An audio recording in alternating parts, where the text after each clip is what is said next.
আজি দুটা আমি দুজন আহিলোঁ আমাৰ বাল্যকালৰ বন্ধু প্ৰদীপৰ লগত মজুত চাম বুলি কটৰাৰী খেলপথাৰত। জেগাখিনি এনেকুৱা জেগা একদম গোমধানে নধৰা হৈ আছে। আপোনালোকে চাওক কেনেকুৱা সুন্দৰ পৰিৱেশ, একদম মানে গোমধানে নধৰা হৈ আছে সকলো ফালে।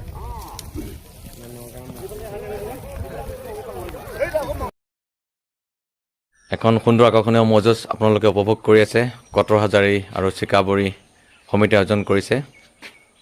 দুটা ধুম গৰলীয়া ম'হ আমাৰ সকলোৱে পৰিচিত, সোণা ডেকা ৰাজাদা আৰু বিজয় বৰদলৈ। এখন সাংঘাতিক ধুম গৰলীয়া ম'হ যুঁজ। সঁচাকৈ সুন্দৰ পৰিৱেশন দুইটা ম'হৰ। আজি তথাপিও সোণাদা ম'হটো হাৰিছে। এইবাৰ এইবছৰ প্ৰথমখন খেলে হাৰিলে। খুব ভাল খেলি আছিল। হৈ যায় কেতিয়াবা হাৰা জিকা থাকে সকলোৱে খেলত, সদায় জিকিব বুলি কোনো কথা নাই।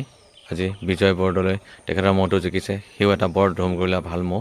আমি দুইটা ম'হৰ মালিক আৰু সমূহ গোৱাল তথা সমিতিলৈ মোৰ ফালৰ পৰা আন্তৰিক শ্ৰদ্ধা মৰম নিবেদিছোঁ আৰু দুইটা ম'হৰ উজ্জ্বল ভৱিষ্যত কামনা কৰিছোঁ। ধন্যবাদ।